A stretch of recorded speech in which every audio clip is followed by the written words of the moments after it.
KDXI St. George, Radio St. George at 100.3 FM. And we welcome you to The Extraordinary Talk Show, a show to help you understand yourself and the world from a new perspective. And in the process, help you find your own personal extraordinary. And now your host for The Extraordinary Talk Show, Della Hill. Hello, everybody, and welcome to The Extraordinary Talk Show with your host, Della Hill. That's me. Let me start by sharing the same things I always share. First of all, please don't believe a single thing that I say just because I say it. And please don't do anything that I do just because I do it. However, if something that I say strikes a chord of curiosity or rings the bell of truth within you, I encourage and invite you to follow that. Another quick bit is, just as I don't expect you to believe anything I say, please believe me when I say that I respect the things that you believe. Even if I say something different, doesn't mean that I don't respect what you believe. I still do. And I believe, in fact, that it is your right and responsibility to decide that for yourself. So if you don't like what I'm saying, you don't got to listen. But thank you for those of you who are here and keep listening anyway. Today, I have an answer for you that is the answer people have been asking for millennia. I am going to tell you today what women want. And I believe I have authority to speak on this because I am a woman. And I figured out a lot of things that I want in my life. Now, how do we know what we want? We know what we want by figuring out what we don't want. When someone is mean to us, we want them to be nicer. When we don't have enough money, we wish we had more. We know what we want by knowing what we don't want. Now, I know that this might seem frustrating and confusing because a lot of women seem to not know what they want either. But if you ask anybody what they don't want, they can probably tell you that. And I'm going to put this under one simple answer, and then I'm going to explain it. First of all, what women want, simplest thing ever, is to be given a second thought. All women want is to be given a second thought. Now, let me go a little bit more into that. In fact, take a sideways step, because when I mentioned this to my partner, Jesse, what he said was, oh, well, women just want men to be good drivers. And I must have looked confused because he went on to explain. And let me make a point, too, that Jesse is an excellent driver. I'm a very good driver, and so I have an appreciation of that. What Jesse explained is that what women want is someone that they can feel safe with all the time, where they know that their needs are going to be met depending on the situation. What he meant by that is, it's great if you can be a race car driver and you can drive at 140 miles an hour all over the place. Congratulations. It's really hard to go to the store at 140 miles an hour. This means is that women want our needs met around the gamut and not just someone who can show off and drive 140 miles an hour. Because guess what? I can drive 140 miles an hour too. That's not something I need you to do for me. What women want in this environment is we want someone to help us get there. We know where we're going, and you know what? A lot of us like to do the driving ourselves. But when it comes to a partnership, we want someone in the driver's seat or in the partner's seat, whichever way it is, that is going to help us get where we need to go at the speed we need to go according to when we need to get there.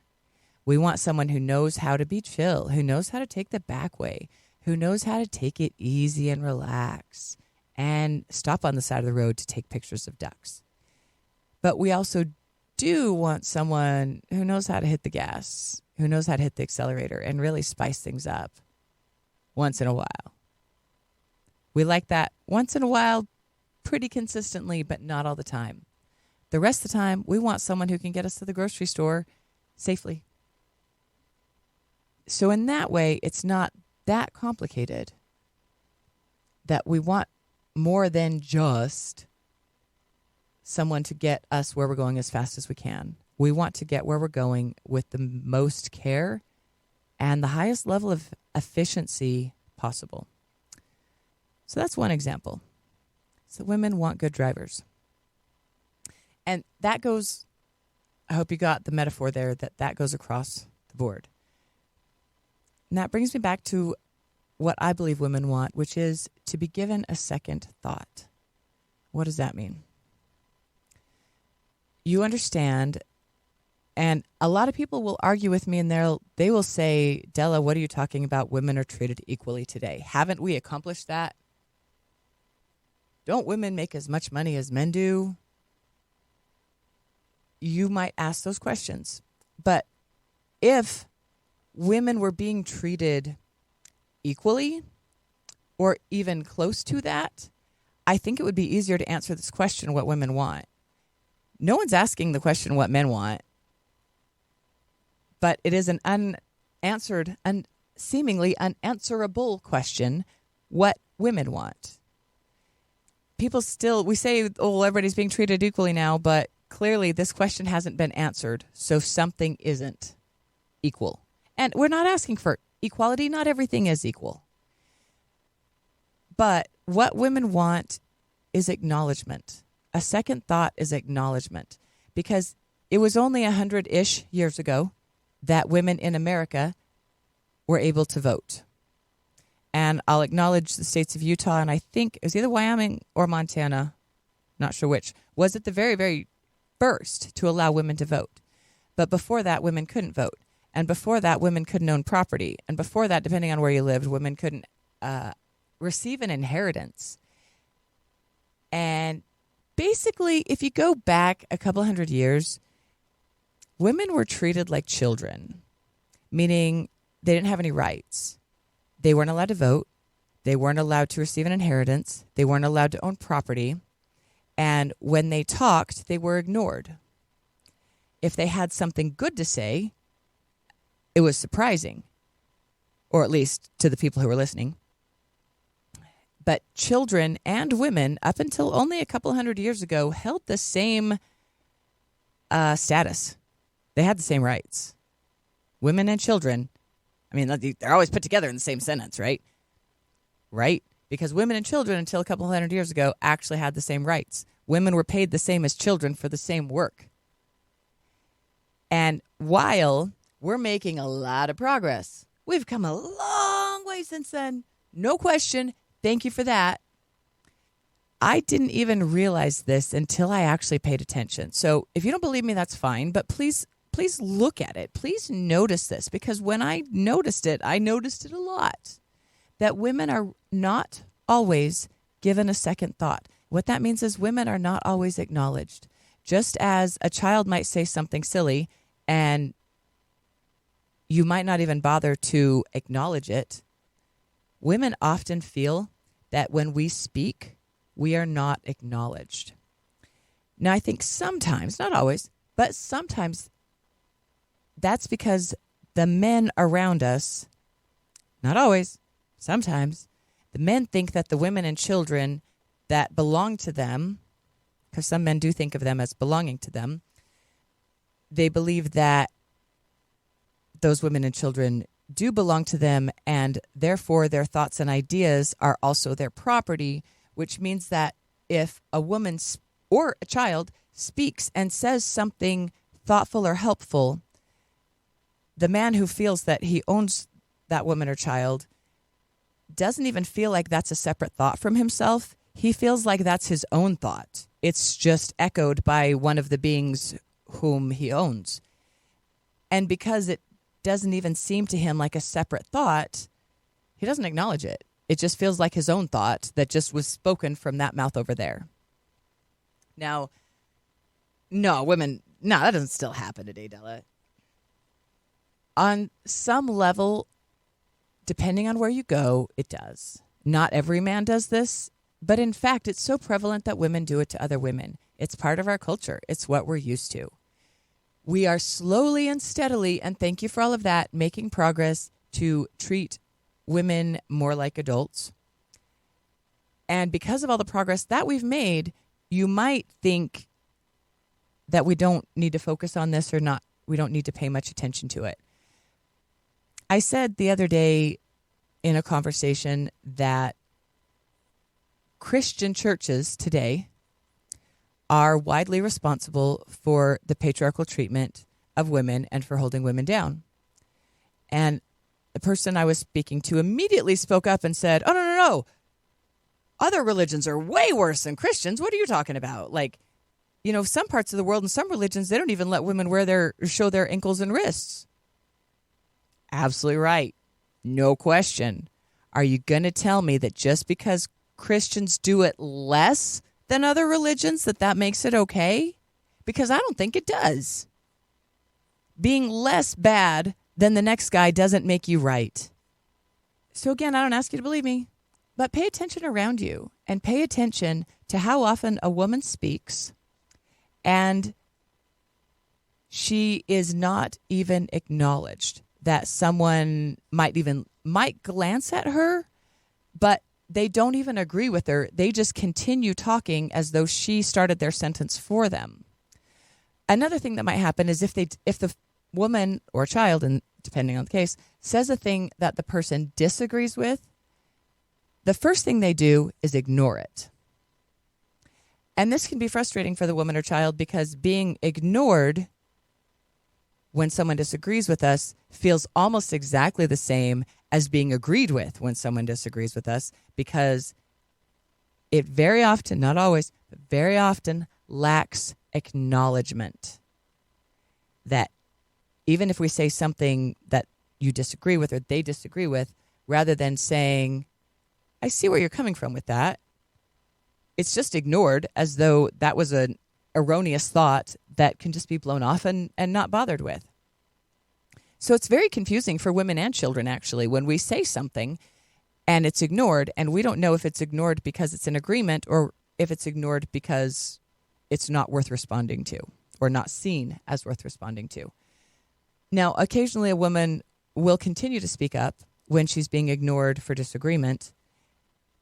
And very often when women say, "Excuse me, no, I disagree with you," and attention is called back to it, that's when women kind of get blamed, and this word, troublesome woman, comes in. And I didn't realize that this was happening. I didn't notice this was happening because I didn't believe it was happening. I didn't think women got treated like that. I thought women were honored and respected in this world. I generally feel honored and respected in this world. But when I paid attention to that, I realized that I don't even get acknowledged for the things that I say as often as I would like to. That very often things that I say, if they're in agreement, get ignored. If they're in disagreement, get ignored. And when I speak up and say, "No, I'm still in a disagreement," people don't always like that. Some people get really upset about it. Let me also say this on another facet of this diamond is the last thing I'm trying to say is that women are better than men, because I don't believe that for a second. The last thing I'm trying to say is that we deserve extra and better, because we don't. Depending on the situation and the scenario, women in many cases are treated very well. But I find in my observation across the board in America, it's not standard that women are given the acknowledgement that men usually are. Again, don't believe me. Just watch around you and see. One example, too, is walking on the street. Here's a really, really great self-study. I believe that the best study is a self-study, so try this one out. If you're a female walking down the street and you walk towards a male, don't move out of the way. Don't step aside. See what happens. And men walking down the street, notice when women come towards you, who steps out of the way first. Just try. Just pay attention. Do a self-study and look around you. I read one woman did this self-study where she decided to not move out of the way, to wait for the man to move out of the way. And after she ran into about 28, 29 men, she decided that it was not happening the way she thought it had been happening prior to that. So it's worth evaluating. I also want to add this as part of that, because I think this is very, very important. When we want to lift women up, if we want to show how great women are, we're not trying to make them better than they are. We want to show how great they are. We want them to get acknowledgement and credit for how great that they are. Now, one way that we do not do that is by pulling men down. If we as women think that we have to pull men down and make them look bad or abuse them or guilt them or shame them or whatever in order for us to be equal to them, we're failing. Women, I believe, can stand shoulder to shoulder with men and be just as smart, just as helpful, just as useful, just as reasonable, just as intelligent, just as loving, and maybe in some ways, depending on the person, more of them, some of those things. We should never, ever, ever have to bring a man down to be equal to him. If we cannot stand shoulder to shoulder with the best men and show that we are the best women, we're wasting our time and I'm wasting my words. Because men are amazing, and the last thing I want to do is take away credit from them. I know and have loved many, many, many wonderful men and boys in this world. And the last thing that I want is for them to think that they are less than they are. What I want is to hold them up absolutely as high as they are and bring women there too. And maybe together we can go up even higher.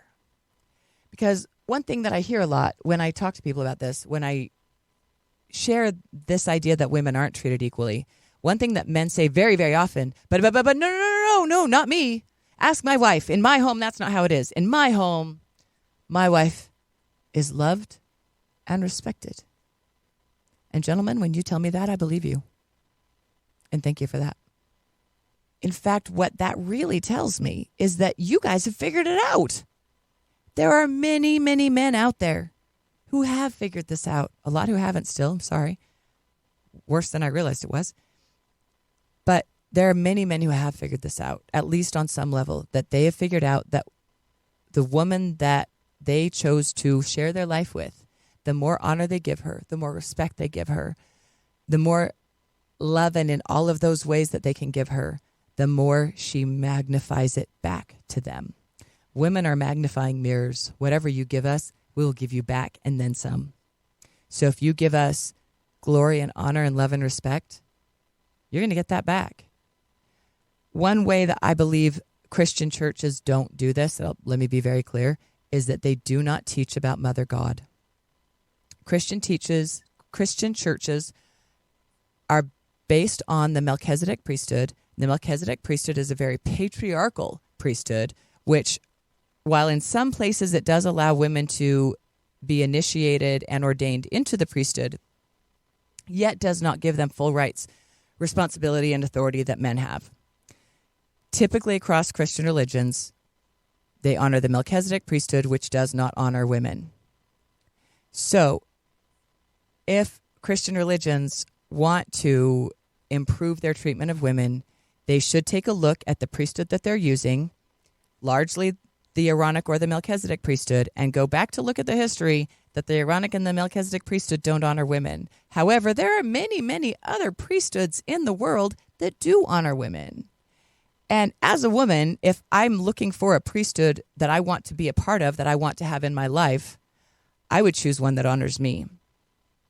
I would also choose one that honors the men. Because as I said, you don't show how great women are by holding women down. You show how great women are by holding them against the great men and showing how awesome we all are together. And the men who figured this out in their own homes have the most happiness. I think the men who have found that honoring the women in their home and making their home a balance of feminine and masculine probably have very happy children and households. That's the kind of household I grew up in. My father understood that my mother was his partner, not his subject. And he treated her that way. He treated her like a loving, loved, adored, valued, and appreciated partner. And I believe that I grew up with the low amount of trauma that I did, largely because my father honored my mother in my home. And I believe that if churches were to do the same thing, that our churches would be greater than they are. You decide for yourself, because, like always, the best study is self-study. I do want to point out another thing that's a very, very good point that I think expresses this point and makes this point for me about how patriarchal the Melchizedek priesthood is that the Bible itself is based on the Melchizedek priesthood, right? The priesthood of Aaron, and then that was Moses' brother, and then the priesthood of Melchizedek. And so the entire Bible, this is the book that is built on the Melchizedek priesthood. But also the Bible, you notice, has very few mentions of women in it, that there are many, many, I don't even know how many men are mentioned in the Bible, but it's hard to find a list of more than 15 women. And the majority of the women in the Bible, including Mary, Elizabeth, Sarah, Ruth, Rachel, Hannah, Eve, that's at least 8. Also, Rachel had 2 babies. But that's at least 8 women who got their names in the Bible because they gave birth to a baby boy. Had they not given birth to a baby boy who then later grew up and did something great, those women would not have even been mentioned in the Bible. Okay, some of them might have for other things that they did, but it just seems interesting to me that that's such a common thing. And some of these women, that's kind of the only thing that they did even to get mentioned. But you're going to say, hold up, Della, hold up. We know that there's some great women in the Bible. Can you name them?